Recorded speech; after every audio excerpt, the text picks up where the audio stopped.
الله وبركاته. الحمد لله الذي أنزل السكينة في قلوب المؤمنين. أشهد أن لا إله إلا الله وحده لا شريك له، وأشهد أن سيدنا ونبينا محمد عبده ورسوله سيد الأمين، وعلى آله وأصحابه ومن تبعهم بإحسان إلى يوم الدين. سبحانك لا علم لنا إلا ما علمتنا إنك أنت العليم الحكيم. ربي يسر ولا تعسر، يا ربي تمم بخير. Kita memuji Allah dengan mengucapkan Alhamdulillahi Rabbil Alamin. Dengan izin Allah, kita bisa duduk di majlis dan di tempat yang mulia ini. Mudah-mudahan kita berdoa kepada Allah selama kita duduk di majlis ini, Allah ampuni dosa kita. Amin. Allah terima amal ibadah kita. Allah jauhkan kita dari bala dan wabah. Amin ya Rabbal Alamin. Salawat dan salam ke Nabi yang agung, Nabi yang mulia, Sayyidina Rasulullah Muhammad sallallahu alaihi wasallam. Allahumma salli wa sallim ala Sayyidina Muhammadin wa ala alihi wa sahbihi ajma'in. Bapak Ibu yang dirahmati Allah, ambil kita pasang niat i'tikaf di dalam masjid ini. Kita berharap ampunan dan maghfirah daripada Allah Subhanahu wa taala. Kita akan mengupas satu buah hadis Nabi sallallahu alaihi wasallam yang hadis ini muttafaqun alaih. Hadis ini hadis sahih Imam Bukhari dan Imam Muslim. Hadis riwayat Abdullah ibn Amr ibn al-As. Hadis riwayat Abdullah bin Amr ibn al-As. Ayahnya radhiyallahu anhuma, dia dan ayahnya sahabat Nabi. Abdullah sahabat Nabi, Amr bin As ayahnya sahabat Nabi. Beliau lebih dahulu Islam daripada ayahnya 1 tahun. Jadi ayahnya dia lebih dahulu masuk Islam, kemudian barulah ayahnya. Nama beliau sebelum Islam itu disebut dengan Al-As. As itu artinya ahli maksiat. Maka diganti oleh Nabi dengan Abdullah. Nah, beliaulah orang yang diizinkan pertama kali oleh Nabi menulis kitab hadis atau menulis ucapan Rasulullah yang disebut dengan Sahifatus Siddiqiyah namanya. Dulu Nabi melarang. Kata Nabi, la taktubu anni syai'an ghairal Quran. Jangan kalian tulis sesuatu selain daripada Quran. Ucapanku tak boleh dihapus. Man kataba anni falyamsi. Siapa yang menulis sesuatu ucapanku, hapus, kata Rasulullah. Dulu Nabi larang. Tujuan Nabi melarang agar tidak ikhtilaf, agar tidak bercampur antara Quran dengan hadis Nabi. Maka Nabi larang, tak boleh menulis ucapan-ucapanku, kata Rasulullah. Tak boleh. Dibuang, disuruh hapus oleh Nabi sallallahu alaihi wasallam. Tapi di ujung-ujung usianya Rasulullah, datanglah Abdullah bin Amr bin al-As ini ke Nabi sallallahu alaihi wasallam minta izin untuk menulis ucapan Nabi sallallahu alaihi wasallam, dan sempat beliau menulis ada sekitar 1000 riwayat yang beliau tulis. Itulah bernama Sahifatus Siddiqiyah. Itulah yang menulisnya adalah Abdullah ibn al-Amr ibn al-As. Ayah beliau orang yang pertama kali membuka negeri Afrika, atau kalau hari ini dikatakan Mesir termasuk.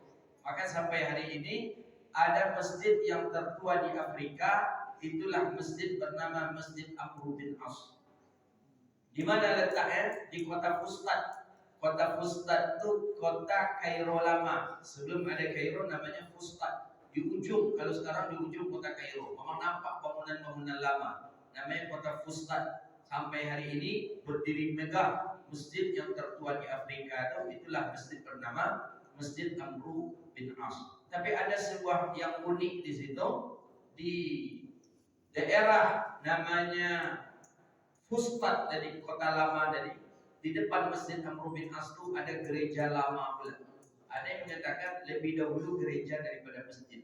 Maksudnya lebih dahulu penghuni gereja ini, Nasrani ini, berada di Mesir daripada Muslim. Maka kalau ketika kita rujuk kepada sejarah-sejarah, ya betul juga. Contohnya di Madinah. Madinah itu dulu Yahudi, lebih tua Yahudi Madinah daripada Yahudi yang ada di Israel. Begitu di dalam sejarah kita baca, Yahudi Israel itu baru, yang lebih lama itu adalah Yahudi Madinah. Maka ketika Nabi hijrah ke Madinah, Yahudi banyak, ramai di Madinah. Tapi Nabi SAW pandai. Nabi dengan akhlak bergaul, sehingga adanya puasa Ashura itu nampak oleh Nabi orang Yahudi berpuasa waktu itu. Ada tanggal 10 Muharram, hadis dalam Sahih Muslim.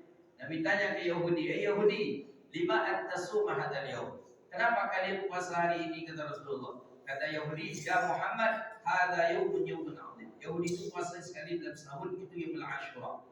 Ya Muhammad, hadzal yaumul azim. Hari ini hari yang bersejarah bagi kami ya Muhammad. Allah telah selamatkan Nabi Musa dari kejaran Fir'aun. Maka kami bersyukur kepada Allah, maka kami berpuasa pada tanggal 10 Muharram ini. Apa jawaban Nabi? Fanahnu ahaqqu minkum. Kalau begitu, kami lebih berhak berpuasa dibandingkan kalian, kata Nabi. Kata Nabi adalah Rasul utusan Allah sebagaimana Nabi Musa. Maka itulah kita dianjurkan berpuasa tanggal 10 Muharram. Cuma untuk membedakan antara kita dengan Yahudi tadi, apa kata Nabi? In asya fi sanatin muqbilatin la asumanna yaumat tasya. Kalau umur kita panjang, kata Rasulullah, kita akan berpuasa tanggal 9 Zulhijjah, tanggal 9 Muharram tahun depan. Makanya kita disunahkan puasa tanggal 9 dengan tanggal 10 Muharram. 9 disebut dengan hari Tasyu'a, 10 disebut dengan hari Ashura, untuk membedakan antara kita dengan Yahudi. Nah, begitu. Ada orang yang puasa tanggal 10 saja. Ketika ditanya, apa tak tanggal 9 bagi puasa sunnah tanggal 9? Ya sunnah biar, tapi apa ambil tanggal 10 saja. Itu menyerupai. Kenapa? Tak menyerupai Yahudi dah percaya. Tak apa, Yahudi ini tak ada puasa dah percaya. Iya kan? Dulu Yahudi dulu berpuasanya tanggal 10 Muharram. Yahudi ini tak berpuasa dah. Jadi tak apa puasa tanggal 10 saja dah kecilnya lah. Tetap kita dianjurkan 9-10. Tak bisa 9-10, tanggal 10-11. Tak bisa tanggal 10 saja juga boleh. Tidak apa-apa. Tak meniru Yahudi wak. Tak. Karena Yahudi itu tak puasanya lah. Yahudi, apalagi Yahudi laknatullah dan di Israel gitu. Habis dia membantai saudara kita yang ada di Gaza. Nah, jadi Abdullah bin Amr ibn al-As sampai ayahnya dulu Amr bin As sampai ke Mesir, berdakwah di Mesir, lama juga berdakwah di Mesir. Akhirnya banyak para raja pun masuk Islam, orang-orang Mesir pun masuk Islam, dan sampai hari ini masih ada Masjid Amr bin As itu. Keunikan masjid itu, masjid besar sekali masjid itu di kota Fustat. Fustat itu kota lama, macam kota mati lah begitu.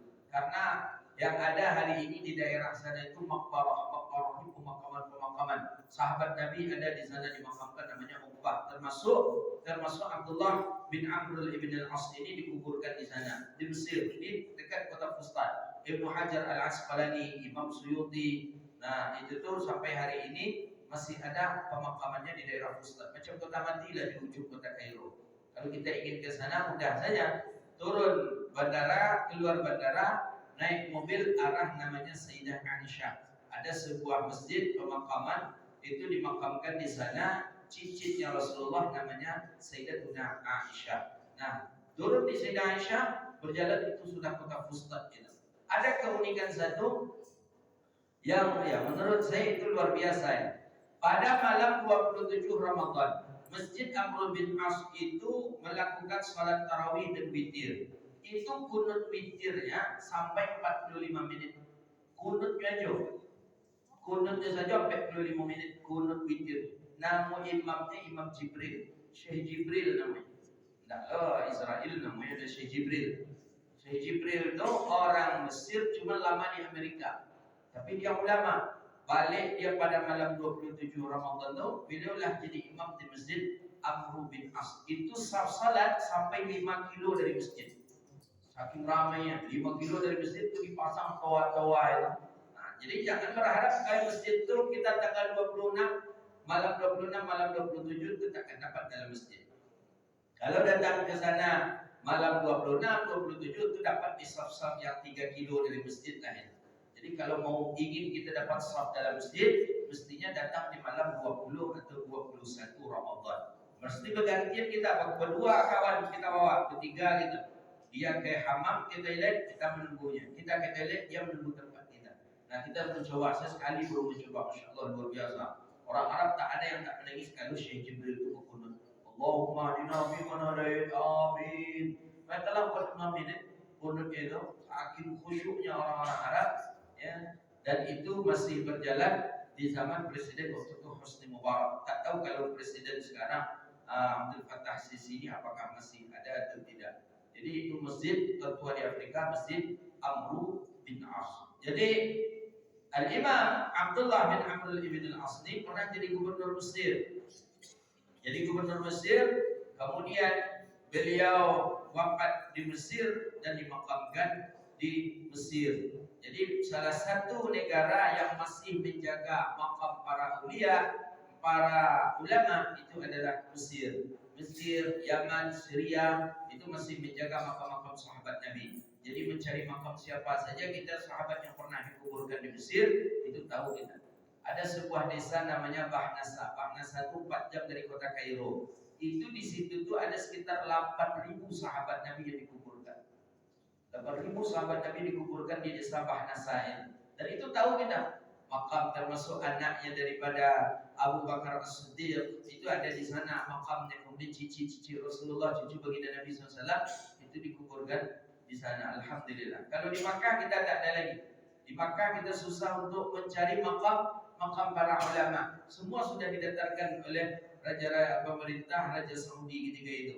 Itu termasuklah makamnya istri Nabi. Dulu kalau kita ke Ma'la kan ada jembatan Tugu Beri namanya. Kalau di kita flyover ya. Itu nampak kita ada kubah dulu. Kubah itu di dalamnya istri Nabi Khadijatul Kubra. Begitu juga di Baqi' di Madinah dulu.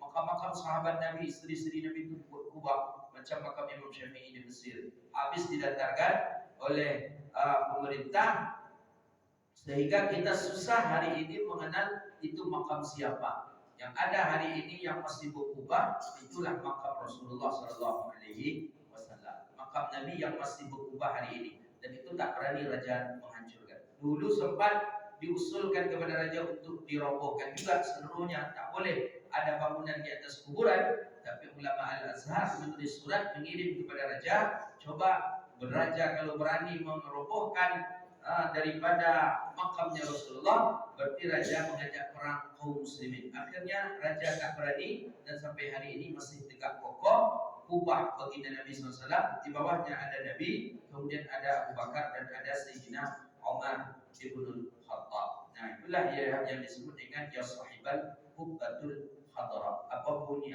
warna kubah Nabi? Kalau ada yang ke Madinah tapi tak tahu warna kubah Nabi, berarti tidak pernah ziarah ke makam Nabi-nya berarti.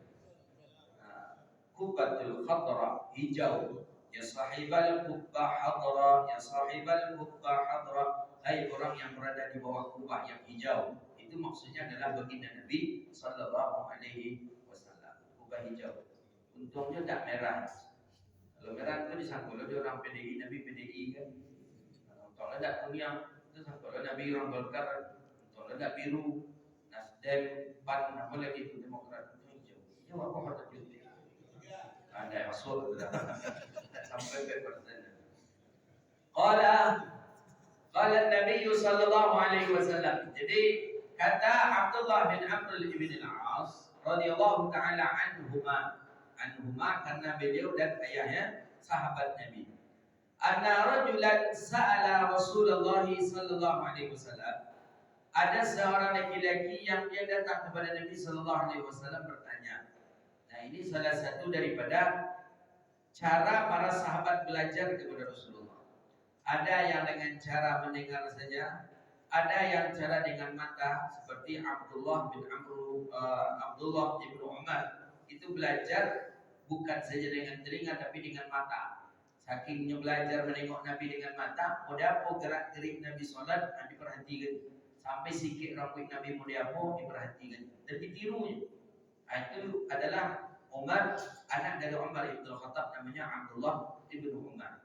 Sampai pada apa Nabi memakai baju, di mana dipakai di Nabi terlebih dahulu. Ketika Nabi buka baju dan mana dibuka di Nabi terlebih dahulu, memasang sendal yang mana. Nah, itu yang memperhatikannya adalah Abdullah bin Umar. Jadi dia belajar bukan saja dengan telinga kepada Nabi SAW, tapi dia juga belajar dengan ainun bil basir, dengan mata, dengan memandang Nabi SAW.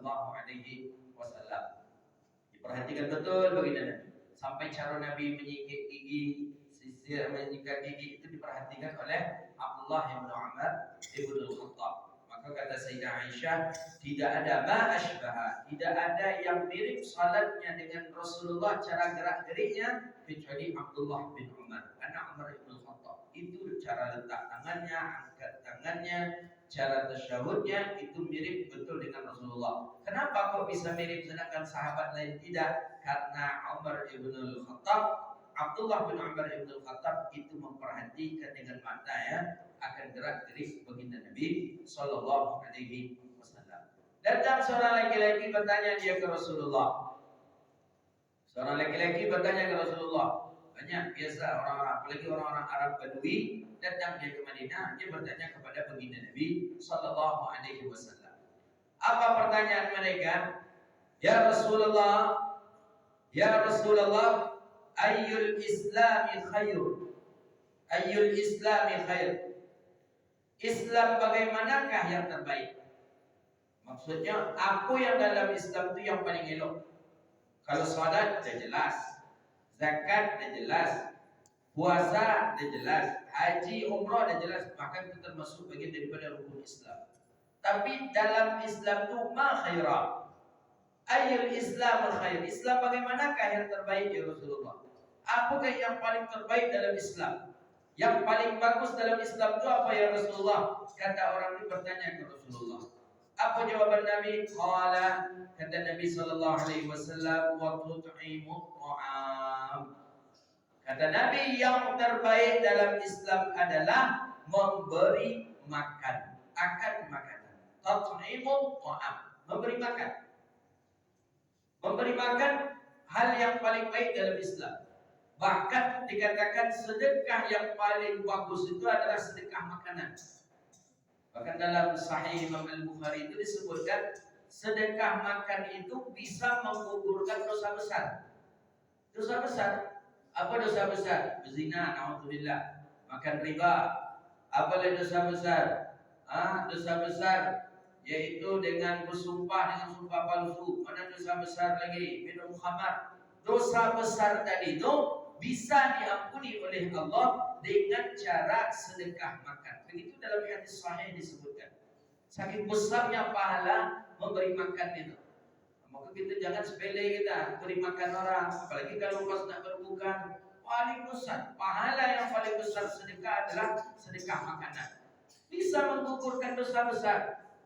Kan? Ya bukan berarti menggugurkan dosa besar. Siap awak berzina tu awak traktir kawan nekda, itu kurang ajar namanya.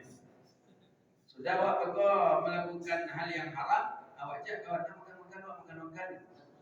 Jadi kecil kawan, tumben ajak kami makan dan pernah ajak kami traktir orang itulah. Dan ada kali sampai kami pun dan tadi hilaf dan siap menyampaikan itu tak betul itu. Tapi bisa menggugurkan dosa saking besarnya. Tut'imu ta'am. Maka karena memberi makan, sedekah makan adalah suatu perkara yang besar dalam pandangan syariat, maka ini juga salah satu asbab bahwa adanya orang melakukan kenduri kematian atau tahlilan. Jadi tahlilan itu kan kita memberi makan. Kan ada yang memberi makan. Bukan beda. Bukan tradisi Yahudi. Ini dalil. Khairul Islam. Apa yang baik dalam Islam? Beri makanan.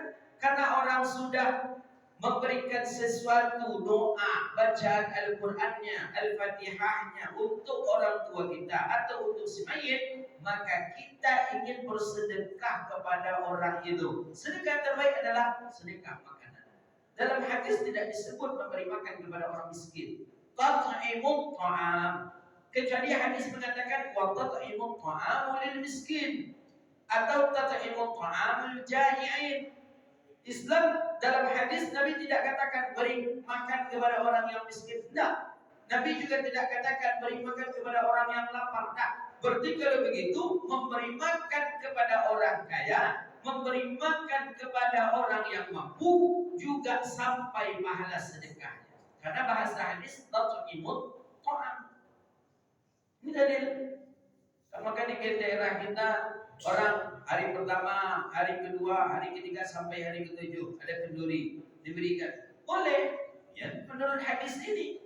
Bahkan ditunjang oleh hadis Sayyidatuna Aisyah. Apa kata sahabat yang datang kepada Sayyidina dalam satu riwayat itu disebutkan, ya Rasulullah, inna ummi qad matat. Ibuku sudah meninggal dunia ya Rasulullah. An atasaddaqa biha, hadisnya sahih. Bolehkah aku bersedekah untuk ibuku ya Rasulullah? Kata baginda Nabi, boleh. Sampaikah pahalanya? Sampai. Memberi makan termasuk sedekah tak? Sedekah. Buktinya Nabi katakan sebaik-baik sedekah adalah sedekah makanan. Maka oleh karena itu dari dalil ini jelas bahwa boleh kita memberikan makanan kepada orang yang hadir takziah dengan tujuan sedekah. Makanya kalau tujuan sedekah tidak boleh terbit daripada itu hutang piutang. Itu tak boleh. Awak ingin jom membuat tahlilan di rumah, tapi kita tidak punya, tak masuk berhutang. Itu yang tak boleh. Itu tak ada sedekah berhutang. Mana tu mungkin Pak? Masyarakat berhutang. Tak bisa. Anak Nabi gini hutang loyo kata gitu. Mana bisa? Tapi dengan kes, orang tua kita mampu. Waktunya ini banyaknya punya amen. Waktunya ini banyaknya punya rumah kontrakan. Waktunya ini banyak punya kebun sawit. Waktunya ini banyak punya ruko. Ketika meninggal dunia, ambilkan dari itu tuh, sedekahkan, berikan ke makanan, sedekahkan kepada orang yang hadir. Maka itu sudah terjawab sebenarnya. Wattaqimu ta'am. Kan Nabi katakan beri makanlah, beri sedekah akan sedekah makanan. Nah, oleh karena itu bukan perkara yang meniru Yahudi dan lain sebagainya. Kok tidak mazhab orang yang ditimpa musibah waktu Ustaz? Ya, kan tidak awak yang menginginkan tak? Kecuali kalau kita menyampaikan, bekok kami ke takziah jemaah Masjid Muhajirin tolong siapkan nasi dan serti bubur. Kalau mau itu yuk mazhab itu. Ada kita seperti itu? Tidak. Dalam siapkan bekok teh tariknya untuk Ustaz kalau ada teh talu, buat teh talu, kalau apa? Tidak ada. Kita datang ke situ, ikut menampakkan wajah sedih, mendoakan, membaca Yasin, membaca ayat Quran, didoakan almarhum. Setelah waktu pulang, ucapan terima kasih daripada sahibul bait, dia ide nyawa makanan. Bisa kita makan di situ atau kita bawa pulang terserah kita. Tapi intinya sedekah wa tat'imut ta'am itu dibolehkan oleh kacamata para ulama. Jadi bukan perkara yang bukan perkara yang haram, tidak. Cuma ada masalah yang fenomena di daerah kita. Apa fenomena masyarakat awak kok kalau ledo pakai makan itu kan campainya. Tapi bila yang mati itu memang tak ada cia ibu tian yang aja. Ini tak banyak yang datang. Nah, kalau salahnya masyarakat kita. Baik tak siapa ke rumah sanulah. Cia ibu ti saya dapat ke kota aku, saya dapat ke situ kecil. Tapi kalau baik tak siapa ke rumah sanu, Allah, ini sudah sikap tak rumah kalau yang anunya tiba-tiba ada juga tak akan. Itu memang tak dibolehkan. Kalau begitu berarti kitanya yang salah. Kitanya lain tujuan berarti takziah bukan nak menghibur orang yang ditimpa musibah, tapi justru memberatkan kepada orang yang ditimpa musibah tadi. Jadi yang paling bagus dalam Islam, yang paling mulia di dalam Islam adalah tat'imut ta'am, bersedekah makanan, memberi makan akan makanan, beri makanan ya kepada orang-orang yang sangat membutuhkan yang terlebih afdal. Ya orang yang tak membutuhkan juga dibolehkan kita sedekah akan makanan. Contoh bukti ketika Jumat, ada Jumat berkah. Jumat berkah beri makanan. Ketika berbuka beri dengan makanannya. Ketika sahur beri dengan makanan. Itu suatu yang terbesar, pahala besar yang Allah berikan untuk kita. Maka oleh karena itu tidak pernah rugi orang yang dia bersedekah dengan sedekah makanan. Jadi kita mampu buat lakukan. Ketika tidak mampu lain hal dan lain ceritanya. Jadi tat'imul ta'am. Ada satu lagi dalam riwayat hadis disebutkan wa tat'imul ta'am, di dalam apa disebutkan beri makan akan makanan, maksudnya beri sedekah akan makanan, ya. Dan itu dalam satu riwayat itu diamalkan oleh para sahabat Nabi, hatta cucu Nabi. Cucu Nabi itu Sayyidina Hasan. Hasan anak dari Sayyidina Ali bin Abi Thalib. Itu beliau walaupun beliau seorang zuriat, anak cucu Rasulullah SAW, sampai daripada punggungnya ini berbekas. Apa bekas daripada punggungnya ini? Bekas daripada mengangkat makanan. Itu diantar ke rumah orang-orang fakir miskin dalam setiap harinya. Dalam satu riwayat sampai 120 orang setiap hari yang beliau beri makanan, beliau langsung yang mengangkat makanan itu, mengantarkan ke tempat atau ke rumah orang-orang yang membutuhkan tadi. Jadi dalam Islam yang paling besar pahala, yang paling tinggi nilainya adalah tat'imu ta'am, beri makan akan makanan. Kemudian yang kedua kata baginda Nabi, wa taqra'us salam ala man arafta wa man lam ta'rif. Dan yang kedua yang paling besar, yang paling mulia di dalam Islam adalah ucapkanlah salam, sebarkanlah salam ala man ta'rif, ala man arafta, kepada orang yang engkau kenal dan kepada orang yang tidak engkau kenal. Biasakan ucapkan salam, itu mulia dalam Islam.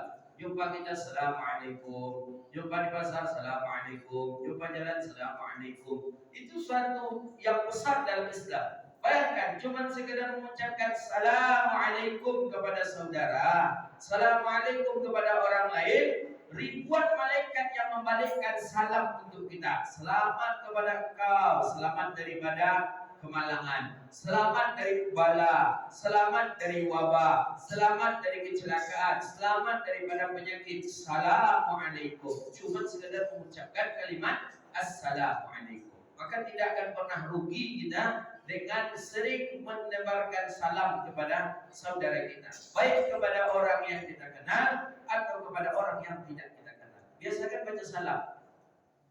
Setidaknya kalaupun mengucapkan salam tak bisa, musafahah. Kata Nabi kan jelas dalam hadis, al-mu'minani idza yaltaqiyani tasafahani, dua orang mukmin ketika dia berjumpa kemudian dia bersalaman, musafahah. Apa kata baginda Nabi sallallahu alaihi wasallam, saqatat dhunubahu qabla an yatafarraqa. Allah ampuni dosanya sebelum dia berpisah. Belum dia berpisah lagi, dosanya sudah diampuni oleh Allah. Berapa manfaatnya itu? Maka usahakan salam. Tak bisa salam, musafahah, usahakan. Ya kan ada dulu kawanku kadang yang malunya salam tu pakai, awak baca salam kayaknya assalamualaikum, jawab kayaknya. Ini jawabnya mau biasa lah, mau lihat deh kata. Jadi mau biasa tu tante mau biasanya, mau biasa ijo, bro. Nah, apa cinta apa kabar, sehat ya kan? Ijo, bro, gitu. Jadi ada kawan, padahal salam yang dilontarkan ke dia, assalamualaikum, selamat kepada kamu. Cuma jawabannya, mana biasa salah, kalau lihat dia kecil. Ada orang yang mana itu kenapa tidak siap dia untuk menerima suatu kebaikan. Nah, mungkin kita bisa dengan musafahah. Musafahah bersalaman, tidak dengan mengucapkan salam, tapi dengan musafahah antara kita dengan dia. Maka oleh karena itu biasakan tebarkan salam. Biasakan tebarkan salam kepada saudara kita, sehingga dengan salam itu banyak kita mendapatkan manfaat. Allah ampuni dosa kita, kita pun Allah selamatkan daripada mara bahaya, Allah jauhkan kita dari bala, Allah selamatkan pula kita daripada segala penyakit. Nah, maka hadis ini bisa jadi amalan bagi diri kita. Hadis ini sebagai pemicu bagi diri kita untuk kita tetap melakukan amalan saleh. Adik, apa yang mulia dalam Islam? Sahabat bertanya, apa yang paling mulia dalam Islam? Dua. Pertama, beri makan akan makanan, maksudnya sedekah dengan sedekah makanan. Kemudian yang kedua, tebarkanlah salam. Mudah-mudahan yang dua ini dapat kita amalkan. Mulai kita niatkan mengamalkannya di dalam bulan Ramadan ini. Mudah-mudahan insya-Allah di kemudian hari pun kita masih sempat istiqamah untuk mengamalkan yang dua ini. Jadi dia kalau mengaji dapat dua itu kan dah jadi itu. Nah, yang penting liter amal kan begitu. Nah, kalau dia gitu 10 gaji tidak ada cik oleh kek tidak aja. Tapi kalau lain dua orang, ada jadilah. Mulai mereka tengok jiran tetangga kita, tengok. Ada hadis itu. Hadis itu hadis musalsal. Kami ketika disuapkan makanan dari Syekh dulu, Syekh sambil membaca hadis itu. Syekh membaca hadis itu. Jadi dimasukkan makanan dari Syekh. Memang beliau menyuapkan makanan ke mulut kita. Beliau seperti itu juga menerima hadis itu dulu. Beliau disuapkan makanan pula oleh Syekh dia. Syekhnya disuapkan makanan pula oleh Syekhnya sampai ke Rasulullah. Itu namanya hadis musalsal. Ada di situ tu hadis Nabi apa katanya? Luqmah. Kata Nabi SAW, Luqmah madani fi batnin jami'in afdalun min bina'i alfi jami'in. Kata Nabi SAW, satu suap, dua suap yang masuk ke dalam perut orang yang lapar itu lebih mulia daripada membangun 1000 masjid. Kita punya uang banyak, kaya raya, kita buat masjid 1000 masjid kita buat, kita dirikan 1, 2, 3, dah 1000 masjid yang kita dirikan. Ada satu orang yang menyuapkan makanan kepada orang fakir miskin, orang yang lapar, jauh lebih tinggi pahala mereka dibandingkan yang membuat masjid tadi. Begitu kata Nabi SAW. Maka kita jangan ibadah fisik kita kencang, ibadah-ibadah fisik dengan bangun masjid, madrasah dan sebagainya, ternyata masih ada tetangga kita yang lapar, masih ada mereka yang tidak makan, masih ada mereka yang tak tahu apa yang akan mereka makan nanti ketika berbuka, masih ada mereka yang tak tahu, bingung makan apa